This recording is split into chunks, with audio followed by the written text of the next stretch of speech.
Hello student, welcome to my study channel শিক্ষা দিশারি। আজ আমরা ক্লাস 11 নিউট্রিশনের ভিটামিন ডি সম্পর্কে আলোচনা করব। দেখো, ভিটামিন ডি এর আমাদের আগের দিন কিন্তু আমি আলোচনা করে দিয়েছি যে রিকেট রোসারি পর্যন্ত। ভিটামিন ডি এর যে সিমটমসগুলো ছিল তার মধ্যে কিন্তু একটি রিকেট রোসারি একটি ইম্পর্টেন্ট সিমটমসের মধ্যে পড়ছে। হ্যারিসন সালকাস ছিল, রিকেট রোসারিও ছিল। আচ্ছা, এই যে 2 থেকে 3 বছর বয়সে রিকেট আরোগ্য না হলে মানে কি হয়, রিকেট রোগে কি কি লক্ষণ প্রকাশ পায় সেই লক্ষণগুলো আজকে আমি আলোচনা করব। দেখো, প্রথমে কি হয়, যে আক্রান্ত ব্যক্তি তার পা কিন্তু ধনুকের মতো বেঁকে যায়।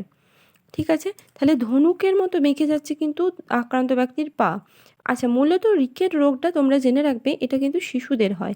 তাহলে শিশুদের 2 থেকে 3 বছর বয়সে শিশুদের রিকেট রোগে আক্রান্ত হয়, তাদের পাটা কি হয়, ধনুকের মতো বেঁকে যায়। এটাকে বো লেগ বলা হয়। অনেক সময় পরীক্ষায় এরকম কোয়েশ্চেন দিয়ে দেয় যে বো লেগ দেখা যায় কোন ভিটামিনের অভাবে, তখন সেটা হবে কি, ভিটামিন ডি এর অভাবে।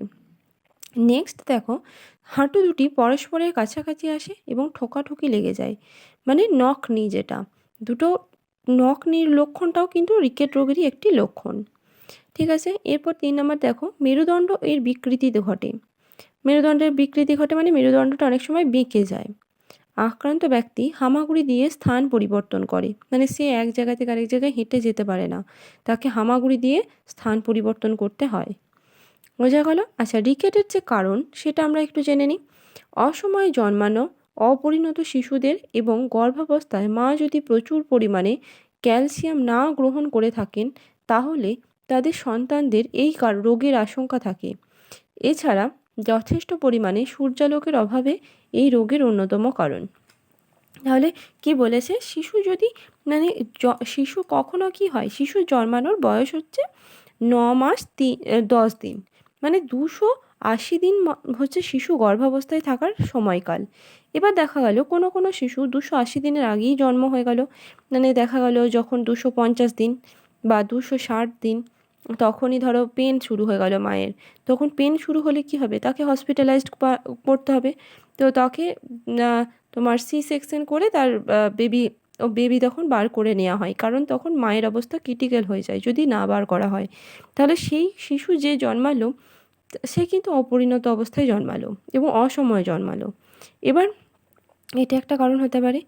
এবং দ্বিতীয় কী কারণ হতে পারে, গর্ভাবস্থায় মা যখন গর্ভাবস্থায় ছিল তখন যদি সে প্রচুর পরিমাণে ক্যালসিয়াম গ্রহণ না করে, মানে ক্যালসিয়াম জাতীয় খাবার মূলত পাওয়া যায় কি, চুনো মাছ থেকে। চুনো মাছ বলো, যে কোনো মাছ বলো, তাছাড়া তোমার খোসা শুদ্ধ তিল, এগুলো থেকে পাওয়া যায়। গুঁড়ো দুধ, মাখন সহ গুঁড়ো দুধ, মানে দুধেও প্রচুর পরিমাণে ক্যালসিয়াম থাকে। তো এগুলো যদি ঠিকঠাক সে গ্রহণ না করে তাহলে তার শরীরে ক্যালসিয়ামের ঘাটতি থাকবে, এবং তারপরে যখন তার সন্তান হবে তাদের মধ্যে যে ক্যালসিয়ামের যে অভাবজনিত লক্ষণ সেগুলো কিন্তু সেই সন্তানের মধ্যে প্রকাশ পাবে। তাই জন্য গর্ভাবস্থায় মাকে কিন্তু সঠিক পরিমাণে ক্যালসিয়ামটা গ্রহণ করতে হবে। ঠিক আছে, নেক্সট কী আছে দেখো, যথেষ্ট সূর্যালোকের অভাব। আমরা জানি যে ভিটামিন ডিকে সানশাইন ভিটামিন বলা হয়। আমি আগের ভিডিওতে সানশাইন ভিটামিন সম্পর্কে একটু বলে দিয়েছিলাম যে কোন ভিটামিনকে বলা হয়। তো সানশাইন ভিটামিন ডিকে বলার একটাই কারণ, কারণ ভিটামিন ডির একটি প্রাকৃতিক উৎস হলো সূর্যের আলো, এবং সূর্যের আলো যদি অভাব হয় তখন কিন্তু শিশুদের মধ্যে রিকেট রোগের লক্ষণ প্রকাশ পাওয়ার সম্ভাবনা থাকে। তাই দেখবে আগেকার দিনের যে ঠাকুমা দিদারা ছিলেন তারা কি করতেন, যে শিশুদেরকে জন্মানোর পর থেকেই তাকে কি হতো, সর্ষের তেল মাখিয়ে রোদে শুয়ে দিত। তো রোদে শুয়ে দেওয়ার এবং সর্ষের তেল মাখিয়ে রোদে শুয়ে দেওয়ার কিন্তু তারা কিন্তু বলতো যে হাড় শক্ত হবে রোদে শুয়ে দিলে। তো সেটা কিন্তু তারা মানে সায়েন্টিফিক কারণ না জেনেই তারা বলতো। কিন্তু সত্যি সত্যি যে সূর্যের যে আলো সেটা যদি তাদের শরীরে যায়, তো সেটা থেকে তাদের শরীর কিন্তু ভিটামিন ডিটা অ্যাবজর্ব করতে পারে। তো ভিটামিন ডি যদি তারা অ্যাবজর্ব করতে পারে তখন কিন্তু তাদের হাড় সত্যিই শক্ত হয়। তাহলে সেটা কিন্তু একটি সায়েন্টিফিক কারণ। তো সেই রকম যদি সূর্যালোকের অভাব হয় তখনও কিন্তু শিশুদের এই রোগের লক্ষণ দেখা দিতে পারে। ঠিক আছে, আচ্ছা, এর কি প্রভাব হতে পারে তাহলে, রিকেটিক শিশুদের দাঁতের গঠন ব্যাহত হয় এবং দাঁত উঠতে বিলম্ব হয়। প্যারাথাইরয়েড গ্রন্থির কার্যকারিতা বৃদ্ধি পায়। ঠিক, তাহলে কী হয়, এদের যে হাড়ের গঠন শুধু কিন্তু নয়, দাঁতের গঠনও ব্যাহত হয় এবং দাঁত উঠতেও কিন্তু দেরি হয়ে যায়। আর প্যারাথাইরয়েড গ্রন্থির কার্যকারিতাও বৃদ্ধি পেয়ে যায় তখন। আচ্ছা, এটা তো গেল রিকেট সম্পর্কে। এরপর আসছে অস্টিওম্যালেশিয়া। তাহলে আমরা রিকেটটা বললাম কি শিশুদের হচ্ছে, 2 থেকে 3 বছর বয়সী শিশুদের, কিন্তু অস্টিওম্যালেশিয়াটা কাদের হয়? তাহলে অস্টিওম্যালেশিয়া হচ্ছে বয়স্কদের হয়। তো দেখো অস্টিওম্যালেশিয়া সম্পর্কে একটু বলে দিই। দেখো, অস্টিয়ন বোন ম্যালাকিয়া সফটনেস। অস্টিওম্যালেশিয়া শব্দটির অর্থ হলো হাড় নরম হয়ে যাওয়া। ভিটামিন ডি এর স্বল্পতায় এবং খাদ্যে ক্যালসিয়াম লবণের অভাব ঘটলে বয়স্কদের অস্টিওম্যালেশিয়া রোগ হয়। সাধারণত বয়স্কা মহিলারা এই রোগের বেশি আক্রান্ত হয়। অনেক সময় গর্ভবতী নারীদের খাদ্যে যথেষ্ট পরিমাণে ক্যালসিয়ামের অভাব হলে এই রোগ সাময়িকভাবে দেখা যায়। এই রোগে অস্থিতে, মেরুদণ্ডে ও শ্রোণীচক্রে বেদনা হয় এবং অস্থিগুলি শীর্ণ, বক্র ও ভঙ্গুর হয়ে পড়ে। এই রোগে দেহের বিভিন্ন হাড়ে ব্যথা হয় এবং ওই ব্যথা কখনো কখনো তীব্র আকার দেখা দেয়। ব্যথা প্রায় সব সময় থাকে। এই রোগের একটি প্রধান লক্ষণ হলো এই রোগকে প্রাপ্তবয়স্কদের রিকেট বলা হয়। প্রাপ্তবয়স্কদের রিকেট মানেই যেটা অস্টিওম্যালেশিয়া। এবার অস্টিওম্যালেশিয়া দেখো, তাহলে অস্টিওম্যালেশিয়াটা জিনিসটা কি বোঝা গেল?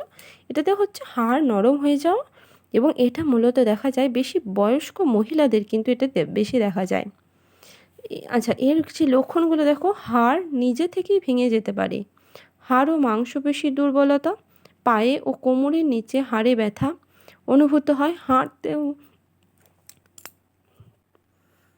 হাঁটতেও সিঁড়ি ভাঙতে সমস্যা হয়, শ্রোণীচক্র, স্যাক্রাম এবং কটিদেশের কশেরুকার বিকৃতি ঘটে। তাহলে অস্টিওম্যালেশিয়ার কী কী প্রধান লক্ষণ, যেটা এখন মূলত দেখা যায় শুধু বয়স্ক মহিলা কিন্তু নয়, যাদের বয়স 40-এর ওপর ম্যাক্সিমামই এখন হচ্ছে হাড়ের সমস্যা, হাঁটুর ব্যথা, কোমরে ব্যথা, পায়ে ব্যথা। এটা কিন্তু আর কিছু নয়, এটা শুধুমাত্র ক্যালসিয়াম এবং ভিটামিন ডি এর অভাবজনিত কিছু লক্ষণ। তাই জন্য কী হবে, প্রথম থেকে আমাদের ভিটামিন ডি এবং ক্যালসিয়াম যথেষ্ট পরিমাণে গ্রহণ করা উচিত। নেক্সট কী আছে দেখো, ভিটামিন ডি এর অভাবে অস্টিওপোরোসিস। আচ্ছা, অস্টিওপোরোসিস কি? অস্টিও অর্থাৎ বোন, পোরোস প্যাসেজ, ওসিস কন্ডিশন। হাড় ছিদ্র হবার ফলে হাড় নরম এবং দুর্বল, ভঙ্গুর হয়ে যায় এবং অল্প আঘাতেই ভেঙে যায়। রোগটি মূলত বৃদ্ধ বয়সের। এই রোগে হাড় দুর্বল এবং ভঙ্গুর হয় এবং সামান্য আঘাতেই এটি ভেঙে যায়। সামান্য আঘাতের ফলে হাড়ে ফাটল দেখা দেয়। এটি বৃদ্ধদের রোগ। পুরুষের তুলনায় মেয়েদের মধ্যে এই রোগটি বেশি দেখা যায়। সাধারণত 40 বছর বয়সের পরে যখন ঋতুস্রাব বন্ধ হয়ে যায়, এর ফলে ইস্ট্রোজেন হরমোন ক্ষরণ বন্ধ হয়ে যায়, তখনই মেয়েদের মধ্যে এই রোগ দেখা যায়। অস্টিওম্যালেশিয়ার মতো এই রোগে রক্তের ক্যালসিয়াম ও ফসফরাসের পরিমাণ হ্রাস পায় না এবং ভিটামিন ডি খাওয়ালে এই রোগ থেকে মুক্তি পাওয়া যায় না। তাহলে কি অস্টিওপোরোসিসটা তাহলে কি? এটা কিন্তু হাড় নরম হয়ে যায় এবং তার সাথে দুর্বলও হয়ে যায় এবং কি হয়, ভেঙে যায়, ভঙ্গুর হয়ে যায় এবং এতে যখন অল্প আঘাত লাগে তখনই কি হয়, পুরোটা ভেঙে পড়ে যায়, মানে ভেঙে যায়, তখনই বিভিন্ন রোগ দেখা যায়। রোগটি মূলত বৃদ্ধ বয়সে দেখা যায়। এই রোগে হাড় দুর্বল এবং সামান্য আঘাতে এটি ভেঙে যায়।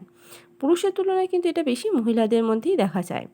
এটাও দেখো কিন্তু 40 বছর পরেই দেখা যায়, যখন ঋতুস্রাব বন্ধ হয়ে যায়, যখন মহিলাদের ম্যানোপজ দেখা যায়, তখন কি দেখা যায়, তখন এই ইস্ট্রোজেন হরমোনের ক্ষরণ বন্ধ হয়ে যায়, তখনই কিন্তু এই অস্টিওপোরোসিসের মতো যে রোগটি সেটা কিন্তু ধরা পড়ে। এবং তখন যদি ক্যালসিয়াম, ফসফরাসের পরিমাণ হ্রাস পায় এবং তখন যদি ভিটামিন ডি, ক্যালসিয়াম, ফসফরাস এগুলো খাওয়ানো হয়, তখন কিন্তু এই রোগ থেকে আর মুক্তি পাওয়া যায় না, কারণ সেটা অনেকটা লাস্ট স্টেজে চলে গেছে। তো তাই জন্য এখান থেকে কিন্তু আর আরোগ্য লাভ করা সম্ভব হয় না।